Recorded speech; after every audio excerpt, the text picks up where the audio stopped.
morning, everyone. Good morning. I'm going to walk around, so you have quite a challenge following me. So why? Why do we keep choosing workplaces, keep choosing companies that drain us from all our energies between 9 to 5? Leaving us with a paycheck, but no energy left for the things that matter most, your health and your private life. Especially in today's increasingly demanding IT workplaces, my belief is that the balance has shifted too far to the work part of the work-life balance. And at Macaw, we realize that the only thing we have, the only thing that makes us successful as we are the hearts and the minds and the passion of our employees. And on the same time, we have to acknowledge the fact that we cannot do much about the burden and the pressure that they're under, be it from our customers, be it from an economic situation, their social life, or be it from the ambitious high achievers that they are themselves. The only thing we can do is help them cope with these challenges and support them with a working environment where they can actually leave the office with more energy than they came in with. So today I would like to share with you how we do that. And my ambition for this presentation is to give you some insights, maybe for yourself, how you could change something to get through the day with more energy. So let me first introduce myself. My name is Ronald van Es, and I am the CFO of Macaw. And in my role, I'm responsible for finance. I guess that's logical with this title. I'm responsible for facilities and for human resources and recruitment as well. So whenever I have to introduce myself, I show people this picture. Because this exactly shows the kind of CFO I'm not. I'm convinced that every euro we spend on the investment in our employees, on their growth, on their technical skills, their business skills, and also on their health, gives great returns. If they are vital at work, they can be productive, they can build the best solutions for our customers, and then again, in the end, the customers are willing to pay the invoice, and then the financial CFO kicks in. So now you know me a little, but I always want to know my audience. I'm not going to interview each and every one of you because that would probably take up the whole 50 minutes. But in fact, if it works, it doesn't work. Why? Do it this way. We already know you. You may have seen that at our booth right outside here, we've put up some cameras. And these cameras are scanning your faces as you pass by. You can go there and you kind of pose and try everything, but if you walk by, it will scan you as well. So I know quite a little bit about you. So let's run through it.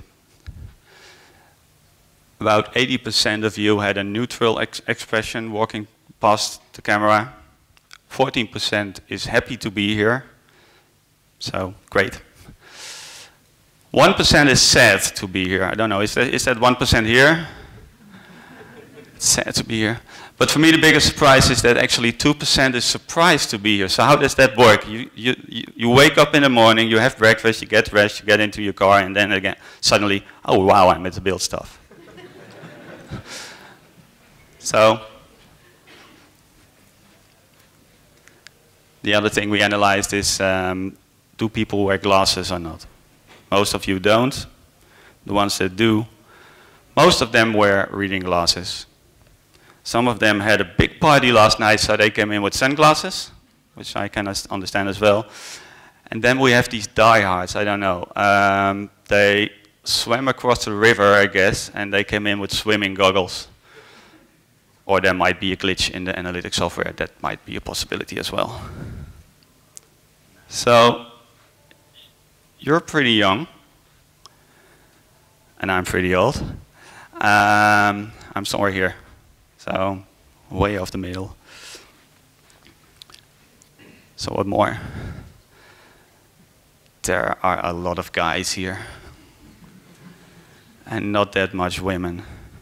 And I guess that most of the women that actually were scanned are the people that's standing at the booth, so not being developers, I guess. So, and here comes the tricky part. So it also analyzes if there's a probability that you're wearing makeup. So as you can see, there's a 90% probability that the female scans were wearing makeup, which in my mind makes sense. We did this on a Dutch tech conference. 10% of the male appear to be wearing makeup, and here it's 20. So I stumbled upon a trend. I don't know. I don't wear makeup, but can you help me out? Why? Because there are no women here. Why would you do that? So I know a bit about you, but I want to know more. Let me ask you a question. Just raise your hand. Who gets out of bed in the morning full of energy? Wow. Okay, the next one is a bit more tricky, I guess. Who gets out of bed in the morning excited to go to work? That's better. Okay. So probably you have the same as me. Do you recognize that you, during your workday, you have like these moments that you're not as productive as you could be? That like the after lunch dip, etc. Who recognizes this? That you have these moments that you say, "Ah, no, doesn't work." So, who actually blames external factors for this? Who is in a job that he doesn't like? Who has colleagues that he doesn't like? Bad coffee at the office? Don't know. Terrible boss. So, anybody blames others? The environment? Probably a few. And maybe the others. The boss is also in the audience, so you're afraid to say. I believe that each person is responsible for his own growth, his own career, his own health and happiness. And I think you can be the best version of yourself with or without the help of others. So, you know me, I know you. So, what's this company, Macaw? I could tell you that we are an IT company from the Netherlands, that we have 250 employees helping our customers with their digital transformation, that we opened the Vilnius office this year, and that's about it. That's the only thing I'm going to tell you. If you want to know more, please visit us at our booth. The only thing I need to explain Macaw is this picture. This says it all. This picture represents the passion that our employees have in everything they do, be it work or be it private endeavors. Is it you? No, it is not me.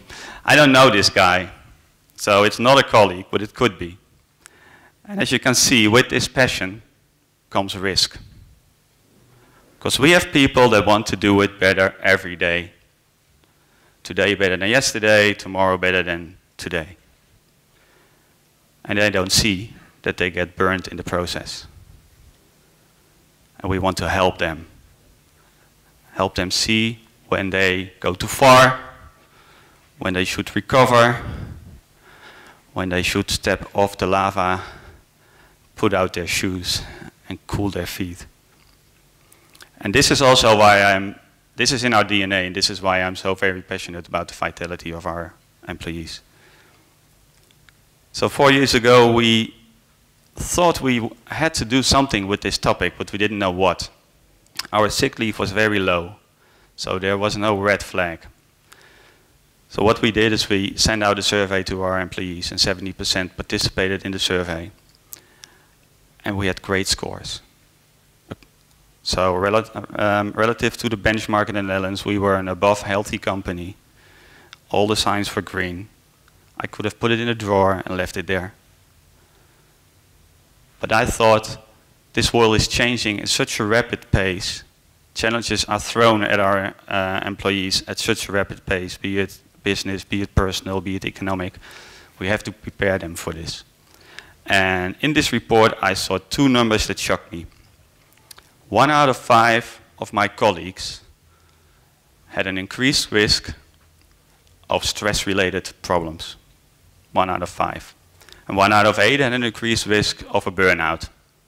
So imagine 250 people, 1 out of 5. That's 50 people, probably the midsection here. That's a lot of people. So I wanted to raise the bar, and I wanted to make sure that our employees were ready for the challenges that were coming. So then we thought, okay, what is the problem? Where are these risks? What are the risks? And one thing we discovered is stress is not the problem. Stress never is. Actually, you need a certain amount of stress. Before I get on stage, I need a certain amount of stress to be sharp, to be productive, to perform. And we cannot prevent stress. We have customers that choose us for our high quality, so they demand high quality. They demand that we keep within budget, and they have deadlines set. I cannot do anything about that. Being with a company of 250 people, I cannot change an economic crisis. That happens no matter what we do. I cannot prevent people from having personal problems. Somebody's sick in the family. I cannot help that. And I cannot, and I don't want to, prevent our people from being ambitious as they are and wanting to do better every day. The only thing I can do is help them cope with these challenges, because stress is not the problem, but continuous stress and not having the freedom to do anything about it and not having the ability to do anything about it, that is what causes problems. And if there's not enough time to recover from stress or the impulses, that's where people get stress-related problems. So we need to teach people to step off the lava in time before they burn their feet. And we can bring in a supportive environment. We can give them fireproof shoes. But at some point the camera will burn or their trousers will catch fire. So people have to learn themselves how to deal with this. So the next thing we realized at Macaw that the only thing we are doing is brain work. And we type. That's the physical work. So I guess that's not different from here. Who's doing brain work for his profession? Anyone does heavy physical work? Nope, I guess so. Who works at a desk? Who works at a desk the whole day? Guess so. So we realized that the human body is not made for sitting. Actually in the pilots, before we started the program, I was wearing this bracelet, and after a week it told me that I was sitting for 10 to 12 hours a day. Which sounded as much, but if you think of it, you work for 8 hours a day, probably. So during breakfast, lunch and dinner you probably do that sitting down. So you easily get to 10. In the Netherlands, if you commute to work and back, that's probably an hour or 2 hours a day. So there's your 11 to 12 hours. And then you didn't even play games on the computer at night or watch TV.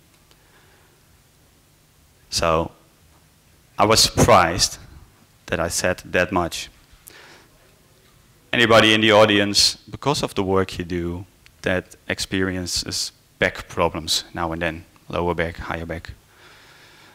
Neck or shoulder problems? Yeah, some of you do. Anybody has problems concentrating after work? After lunch? You had your lunch? That's familiar. So I'll be honest, anybody needs coffee throughout the day to stay productive? Yeah, most of them are there. So I wondered, could it be possible that the problems we have are not related to the cups of coffee we have, but to the way we work? Maybe we approached the way we work completely wrong. Maybe you know this picture. So here's our evolution, and we did a great job. We managed to stand up at some time. do the farming. At some age, we started to be productive in factories, and then we chained ourselves to a desk for the whole day. Maybe some of you recognize this one better. Yeah, you're all pretty young, right? So, oh, go back. Yeah. Go back one more. I have kids, 9 and 14. I recognize this picture. They come back from school, and they might study, but then they play games. Completely different than from when I was young, but I'm not complaining. I like this one better. At Macaw, we decided to fit out all the offices with stand desks, electrical, so it's easy, and not with this swing, because nobody uses that swing to raise the desk, so it should be easy to do. And actually, and I will get on that later, we designed a complete new office based on active working instead of being passive the whole day. So this year, we have a health council in the Netherlands, and they published some guidelines about what they think is healthy behavior for people. So these are the activity guidelines. So what they say is that for adults, at the left top part, you should be moderately active, so riding a bike or walking, not running or whatever, just moderately active for 150 minutes a week, spread over the week. So that's like 20-25 minutes a day. And then twice a week you should do something that actually strengthens your muscles, so that your heart rate goes up and you actually break out a sweat, maybe in the gym or running or whatever. And this year, for the first year, they said we have to prevent from sitting too much. This was new, they never said this. And then they also reported on how we Dutch people meet these guidelines. And that was a shock. Of all the adults, only 44% achieve this. That's less than half. Kids in primary school, the younger kids, they do better. They move a little bit more. And then the teenagers, my son of 14, these are my new colleagues in like 8 to 10 years. They don't move. They are not active. And I think for companies, this is a big health and vitality risk. Actually, in the Netherlands, a lot of primary schools started an initiative that they call the Daily Mile. And what they would do is whenever the class is getting restless because they had to sit down for the whole day, they take the class out and they run around the school for a mile. It takes 15 to 20 minutes. And within this year, the first results show that these kids can focus better, they have more energy, they can work together better, they have better learning ability, and their rates go up. With this mere 15 to 20 minutes change in behavior. And I'm wondering, is that true for kids in primary school? Why don't we have a daily mile at the office? So you're all pretty highly educated, I guess, just as my colleagues in the Netherlands, and they are skeptical. They hear this and they say, where is the scientific proof? Well, there it is. I stumbled upon an article where they had college students in the US. Before their exams, the one group had to sit down for an hour, the other group had to be active for a 20-minute walk, and the second group performed way better than the first one. So I go out for a lunch walk every day. This is the thing that I changed from the program. I've been doing that for 3 or 4 years now. After lunch, I go out for a walk, 20 to 25 minutes, and it changed my life. In the afternoon, I have energy left. I can be productive. I didn't plan any really intellectual work after lunch because I had this big energy crisis, so I planned it in the early mornings when I was sharp. With the 20-minute lunch, I can go on for the whole afternoon and go home with energy left. It's just 20 minutes change a day. I changed the way I ate lunch as well. Okay, I did. But I started to work out less. I ran like 3 or 4 times a week. And now I'm running for twice a week. And I move more. I'm more active. So, as you can see, I'm moving around here as well. So my brain is still pretty active. Yours isn't. Of course, you have been sitting for a while now, and probably the whole morning. So I want to help you out. We are going to do a little questionnaire, if you allow me. So the first thing I want to ask you is all stand up.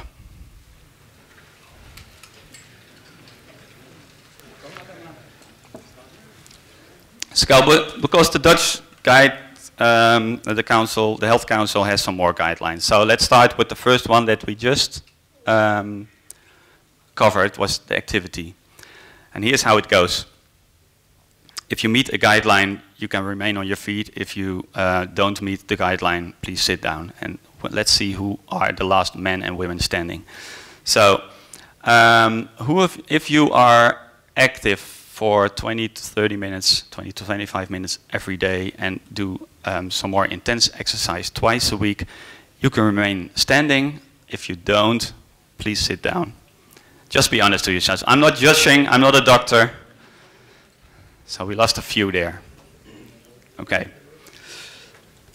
So here's an old-fashioned one. I think this one never changes, but if you don't get in 20 grams of vegetables and 2 pieces of fruit every day, sit down. If you do, you can remain on your feet. So there goes another few. Okay, still a lot of people standing. So, okay, now comes the tricky part. Oh. Yeah. So this is a more difficult one because they actually have 2 guidelines, one for men and one for women. And I want to say I'm sorry, ladies. Because as a man, you can have 2 glasses of alcohol a day and still consider to be healthy. And as a woman, you can only have 1. Sorry. So, if you are a man and you drink more than 2 glasses of alcohol a day, please sit down. If you are a woman and you drink more than 1 glass of alcohol a day, please sit down. Nobody sits down. Okay. Okay, be honest, okay? So, next one is easy. If you smoke, please sit down. No smokers, really? That was 1. That's still not many. Great. There are still a lot of people standing. Great. This is great. So, last one. If you get, on a regular day, 7 hours of sleep every day, then you can remain on your feet. If you sleep less than 7 hours a night, please sit down. Some people hesitating. So, congratulations. I think we have, what, maybe a quarter of the people standing? So, this is not different from what I see in every presentation. It's not different than what I saw 4 years ago in our own company. And I'm not judging, I'm not saying that if you have sat down somewhere in this process, you're not healthy or whatever. It's just one of these are the 5 guidelines that they published. And I think this is one of the reasons why we started this program, because as you can see, different people, the rest can sit down if you want. You can remain on your feet if you want as well.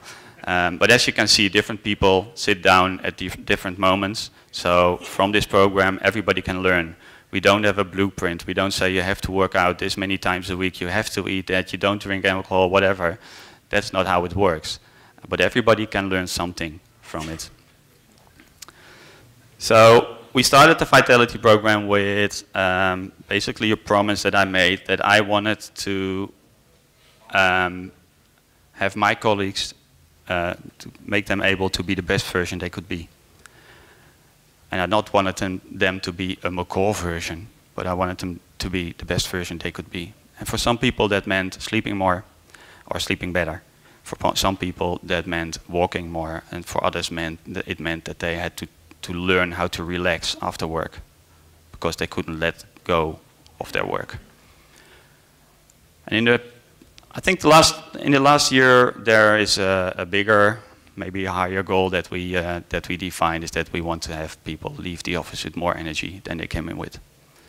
And basically, this starts with having a great job, with waking up excited to go to work because you like your work, you like the colleagues that you work with, you like the work environment that you work in, and then actually your work adds value instead of drains it from you.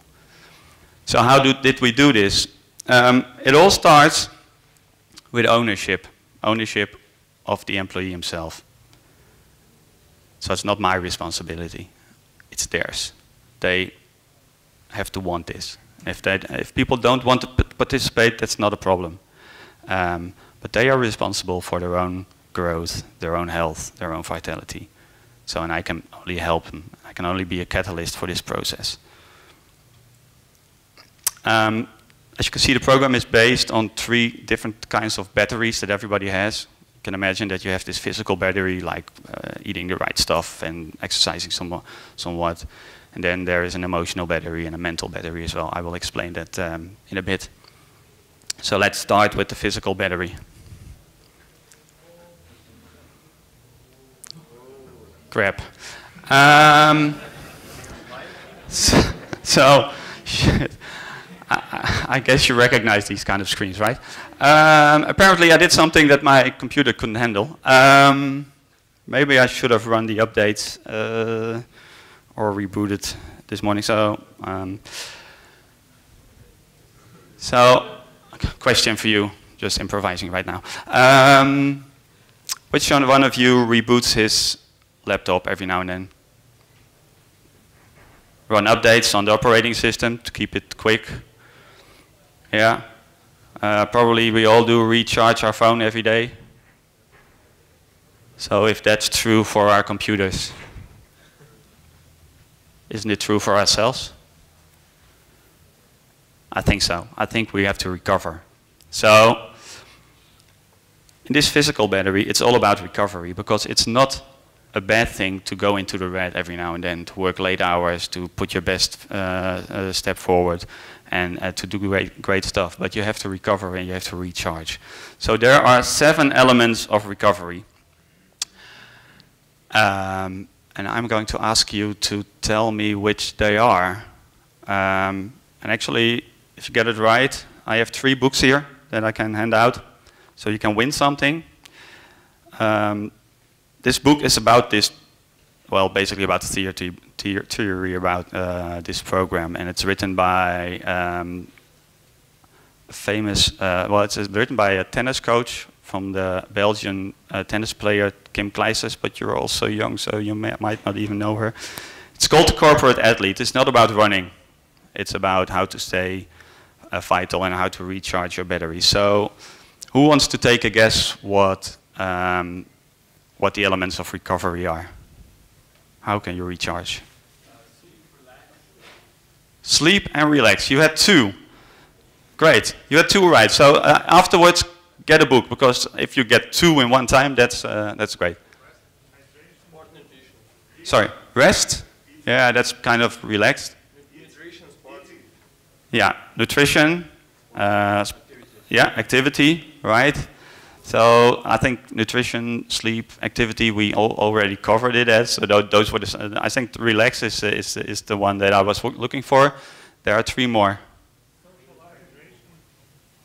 Who said socializing? Correct. Social contacts. So go to the party tonight. That helps. So you're a winner of a book as well. So I need 1 more. Sorry?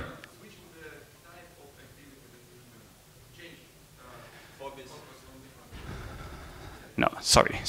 I'm trying to put it in, but I can't. So. Change of environment? No. Sorry? Don't do things that you don't like. Yeah, you're close. I will give you a book as well. So we have 3 winners. Sorry? Purpose? These are the 7. I think sleep, nutrition, exercise we had. Relaxation was mentioned in the back. I think the thing you say, doing things you like by yourself. So for me, it's important to have my own hobbies, without my wife, without my kid, just having something for myself, me time. Social contacts are very important. And humor, putting things into perspective and having humor. Actually, I read somewhere that 1 minute of laughing equals 45 minutes of relaxation. So you better have a fun job, because that helps you a lot. So, so we just had all these guidelines, and you shouldn't drink more alcohol than 2 glasses, you should sleep a lot, and but for today, let's just forget about it, because we have a party tonight, and I guess nobody will sleep for 7 hours, and probably most of us will drink more than 2 glasses of alcohol. So, for today, you're permitted to skip all the guidelines. So, about the emotional battery.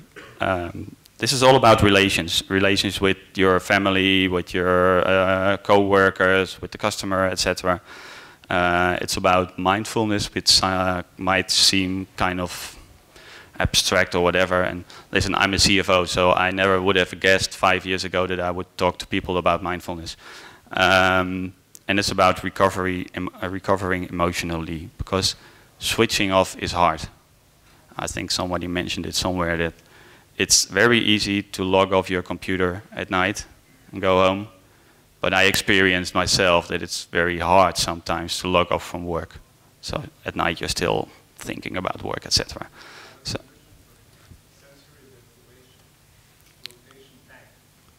flotation tank. So and you're smiling with it, so you're actually doing it, or? Okay, great. I haven't tried that yet. What we want to teach people is to recover for short moments, also during work. And most of the times this can just be a few minutes to just recover emotionally. And like with the lunch walk, I always tell people that if I walk after lunch, I want to be the dog. I don't want to think about all the things I still have to do. I don't want to talk about work. So actually we agreed with the colleagues I walk with, we don't talk about work. We don't talk at all, or we talk about fun stuff or private or whatever, but we don't talk about work, because then it's just another meeting and it doesn't work. So what you see, if people get tools to recover from what they are doing and just putting their mind off of work for just a few minutes in the afternoon, after that they have better focus, they experience less stress levels. We actually, in the new office, we have a room, we call it the re-energize room. You can go there and take a power nap, or do some meditation, or pray, or yoga, or exercises for your back, whatever. You can close the doors and nobody sees it. Not that many people are taking a power nap yet, so I think we're still in the process of getting used to that. And actually, sometimes the only thing it takes is do a breathing exercise for 1 minute. So whenever I have a presentation like this, like I said, then you need this adrenaline to remember what you wanted to say, etc. But sometimes it gets a bit too high, and then you can block, you can forget your text, whatever. And I just take a minute and watch my breathing and try to breathe slowly. And then my heartbeat goes down 10 to 15 beats. And then all that remains is basically the stress that I need to perform. So, and I think I'm pretty good in my time, so we can do another exercise. It's about breathing. I will time 1 minute, and please for yourself count the amounts of breaths you take. So if you inhale and you're exhaling, that's 1. So, and let's see how that goes. And okay, 3, 2, 1, go.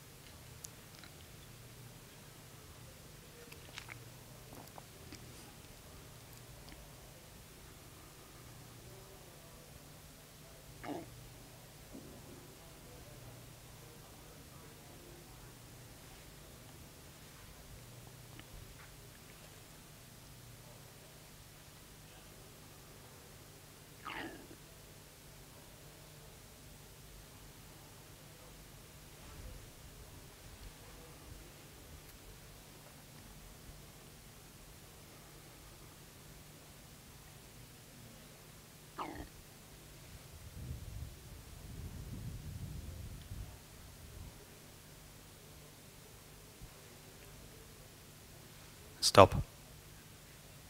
So remember how many breaths you took. So, who had more breaths than 10? Who had more breaths than 12? More than 15? I'm not going to ask anymore. So research basically is inconclusive about this, but what they all say is the more breath you need a minute, the more energy it takes from your body. So if you can lower the amount of breaths that you take in a minute, you are more relaxed and it doesn't strain your body that much. Actually, there are scientists that say that if you are above 15, you're pretty much close to what they say is a minor form of hyperventilation. So actually, I had a direct colleague working with me. The first time she did this test, she was way above 15. And what she did is she looked up some breathing exercises on the internet and started to do that once or twice a day. And within a week, she went down to 12. And within 2 weeks, she went down further. And she wasn't the hyper person that she was before. She started to calm down, putting things more in perspective, just because of a very little exercise, actually. So who was below 10? Anybody below 8? Great. And Ayan is my colleague, and he probably knows how to do this as well. So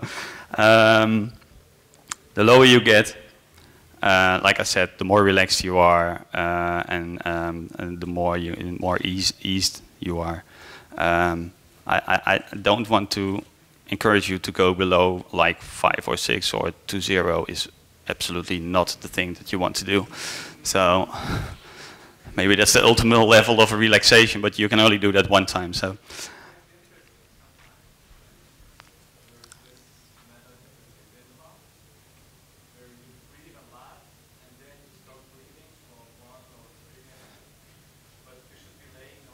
Mm-hmm.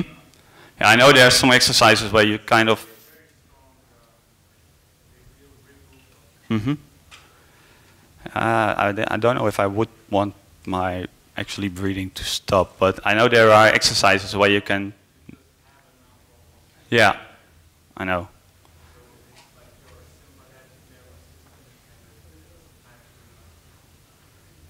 Correct.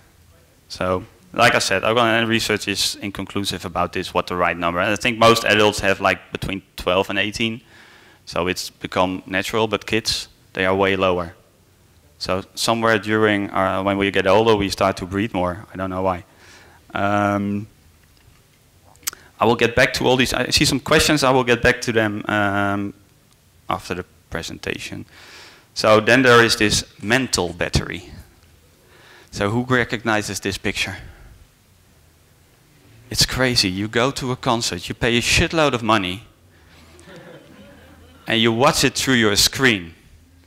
The first thing you do is post it on the internet, and then maybe the next day you remember to watch it back, and then you see how great it was. People don't experience things the way it was supposed to be. These people are not enjoying their favorite band. They are posting online that they are so cool that they are there. But they're not acknowledging the fact that there's a great band, great instrumentals, this singer, this great vocalist, etc., etc. So we are living our lives through a screen. And we get a lot of impulses from this phone as well. So remember the picture from like the evolution. So somewhere in there was a time, like the prehistoric time, where people didn't get these much impulses. If they would get an impulse, it was they had to react immediately. So you're in the prehistoric, you're a caveman, and you encounter a bear or a tiger. So you really want to have your brain signal one of 3 things probably what you would do. You would freeze.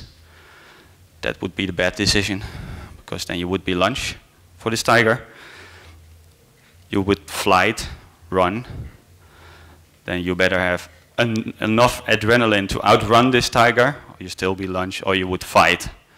And then you better fight very well, then you would have lunch. So that would be the good decision to make. So today our brain is overloaded with all these stimuli that we simply cannot handle. Our brain cannot handle these much of impulses. It's overloaded. Actually, these weapons of mass distractions, and I think there are a lot of new ones in the meantime, prevent us from doing our work as well. Because what we see, and what I see, is people are working, they are focused on something, and then this phone buzzes. And their first reaction is, oh, let's see what it is. So they see this WhatsApp message, and then they read it, and they respond, and they say, oh, well, if I have the phone in my hands, I might as well check Facebook, Twitter, mail, etc., etc., etc. And then they might have forgotten totally what they were working on, and if they wouldn't, and if they would go back to what they're working on, it will take them at least 20 minutes to be at the same concentration level that they were in, just because they thought they could multitask. It's not possible. Multitasking is a myth. The only thing you're doing is switch tasking. And it takes you like, if you switch from one thing to the other, it takes you at least 20 seconds, and it takes you 20 minutes to be in the same state of mind after you have switched. And as they say, women are better at multitasking. That's not true. They are better in switch tasking. Somehow, they lose less time switching tasks. I don't know how. So what we try to do is help our employees stay focused, focus on one single task, and do that task, and then take a break and recover from it. Actually, I'm in the process of teaching my 14-year-old son this. He is studying with his book, then there is his laptop with some YouTube vlogger, then there is his phone with his WhatsApp and Twitter timelines. How can you focus on this one thing and study? So he takes ages for his studying. So every night he comes down, he said, I'm not going to make it, I need to go to bed later, and I'm not finished. So I kind of got him into the point where he says, okay, I'm going to focus on my study for 45 minutes, leave everything off, then take a break for 15, and then go back. And now he has to make up other excuses why he can't be in bed in time. But it helps. So focus on what's important, not on what's urgent or seems to be urgent, like this phone buzzing. And actually someone once said to me, or I read it in a book, I don't know, that the difference between successful and very successful people is that the very successful people use the word no more often. They just prioritize and focus. So, some numbers. I am a CFO, so I need numbers. Overall, 3/4 of our employees participated in the program, and they value it very highly. As you can see, 70% said they wanted to move more. 40%, so over half of them actually achieved that. 62% was energetic at work, but that went up to 86. And you can see 50% had a hard time to relax after work or during work, and that went down, so that's great. So I never wrote a business case for this program, so I just had this gut feeling that we had to do this. So now, a few years later, here's the business case, because a lot of companies start these programs because they have a very high sick leave. We didn't. So the yellow line is the people that did the full program. They were just above 3% sick. And within a year, this is the year of the first program, they went below 1.5. For the whole company, we are at 1.7 this year and last year. So in the Netherlands, that's very low. And this is just a side effect. This wasn't the reason why we did this. For me, the most important achievement in this program is that your health, your vitality, your energy is just a regular subject at work. People talk about it amongst each other, with colleagues, but also with your manager. It's not a strange thing to talk about this with your manager. Actually, a lot of the managers already put this topic on the evaluation talks that they do, and some of them actually have it as a first question. How is your energy? How do you like your work? What can you do about it? How can we help you? So, and that's within 3 years. And I always said that somewhere we wanted to do it, have it in our values, in our DNA, and that happened basically quicker than we thought. And I can see it every day, the way people act in the office, but also there are some examples. So, like I said, commuting is an issue in the Netherlands. So if people have to go to project locations a little bit further away, they sometimes decide to stay in a hotel for 1 or 2 nights, so they don't have to drive back and forth. So we booked a hotel, and then they come back to us and say, can I please have the other hotel? It's just around the corner. It's 20 euros per night, more expensive, but they have a swimming pool and a gym. So as I'm alone for the whole night, I might as well work out, do some swimming, whatever. And then we're glad to pay the extra 20 euros. But that shows that it's a normal subject. People can ask these kind of questions. And in a lot of companies, people are afraid to ask it. So, like I said, as a CFO, I'm responsible for the money, and within Macaw for the people, for recruitment, and for facilities. So 4 years ago, we decided to move our office. And that was the same time that we were working on this vitality thing. So I thought I wanted to combine this. So we set out on a mission that we wanted to have the most healthy workplace in the Netherlands. There's no competition for this, so we just say that we want it. And we created a completely new office. And we had the positive, on the positive side, that it wasn't there. The building still had to be built. So we had some influence on it. First thing we did, together with the architect, we said, please, can we have a glass roof? So the roof is from glass, and that gives you a shitload of daylight. And that's great to work in. It's just as if you're working outside. And then we decided for the ventilation system, we wanted to have as much fresh air as you would have outside. A lot of buildings are built to specifics that are just minimal. So there's just enough air to keep breathing through the day. And we wanted to kind of copy outside. We brought a lot of nature in, a lot of plants, a lot of color, a lot of diversity from places. So we have the regular desk, sit and stand desk. We have, actually somewhere in the process, the architect said, okay, so you're an IT company, your people can bring their work home. They have laptops, you go home, you can work from home. Yeah. Okay, why don't we turn that around? Why don't we bring their home to work? So everywhere we could, we designed it as if it was a living room or a kitchen or whatever. So actually, I have quite a lot of visitors that want to look at the office, and some of them actually told me, I don't have the feeling that I visit you at your office. I get the feeling that I was at your home. So that's a great compliment, because then probably it worked. We have some spaces where you can relax. So these are the recovery. So you can recover kind of active, shoot some pool. We have a table tennis table, or you can play a game on the Xbox, which is maybe less active, but you can get your mind off work. And we have a lot of typology. So you don't sit at one spot for the whole day. If you want a quiet area, you go to the library for some reading. If you want to work together as a group, you find a project table. If you want just to socialize, then get somewhere in a restaurant, find a place, and you meet all kinds of people. And I think the biggest impact for our culture is that we meet each other more. So in the previous building, one group would go to the 3rd floor to the right, one would go to the 2nd floor to the left, and they wouldn't see each other the whole day. And during lunch, they would sit with their own people. So there would be no interaction. In this office, we have one coffee spot with great coffee, good coffee, because that's still important in an IT company. So if you want coffee, you go there, and you meet all your other colleagues. And actually, from day one, I was hiding behind these plants. I was just looking.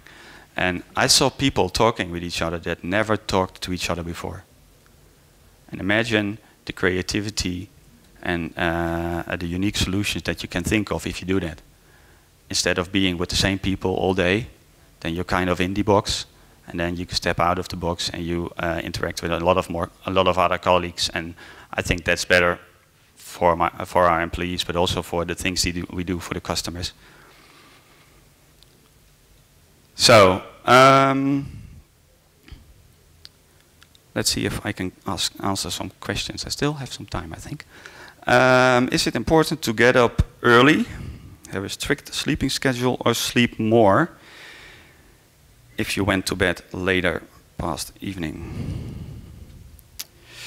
Well, actually, I had a session of someone of one of the universities in the Netherlands. She said, basically the most important thing is kind of have a fixed pattern, so regular bedtimes. So you go to bed like either at 10 or 11 or whatever, and then have a kind of a fixed time that you get up in the morning. So and there is no such thing that you can like sleep in the weekends for 14 hours and you kind of make up for what you missed during the week. So most people benefit from having regular hours.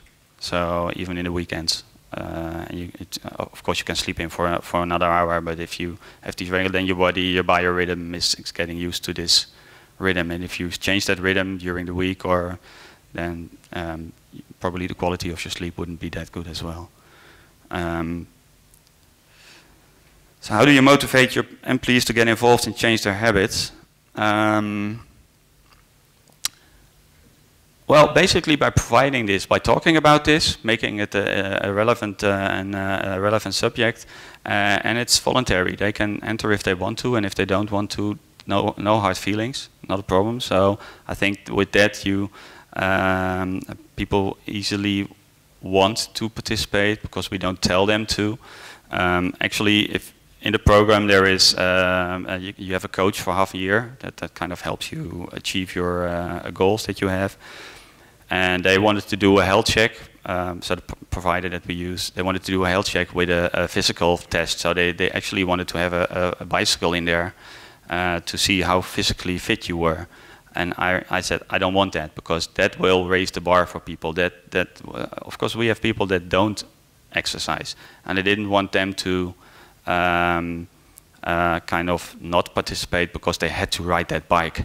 So we didn't do that thing. So we tried to really lower the level to get in.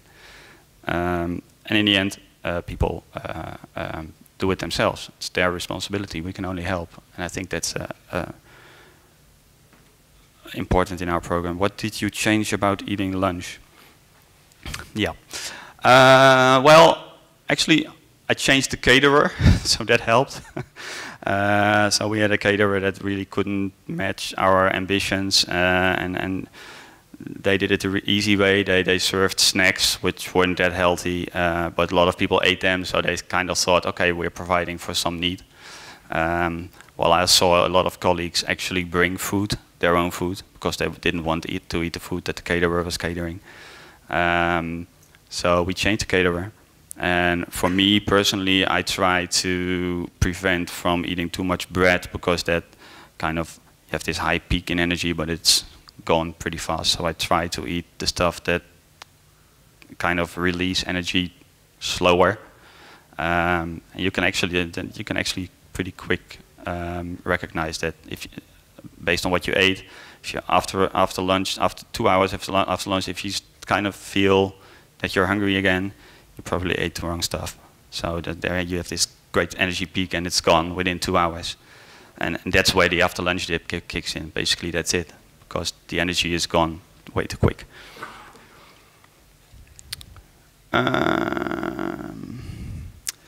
I don't understand this question, so somebody has to help me. Do you consider Pomodoro technique effective for saving mental battery? I don't know the technique, so.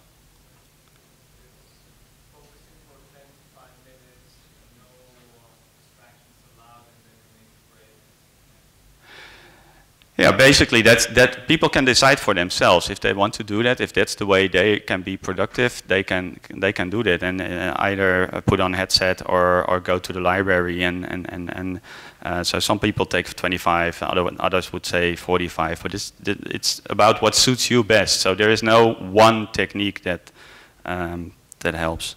So finishing it off.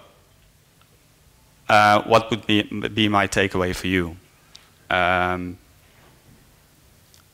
If in any way I've helped you with something that makes you step off the lava a little bit earlier than you might do now, then I would be very happy.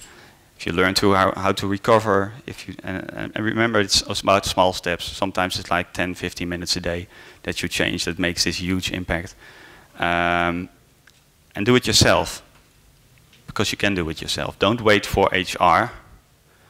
They might not help you yet, but do it yourselves. And somewhere in this process, you might kind of ignite a spark with your colleagues or with HR to do something with this.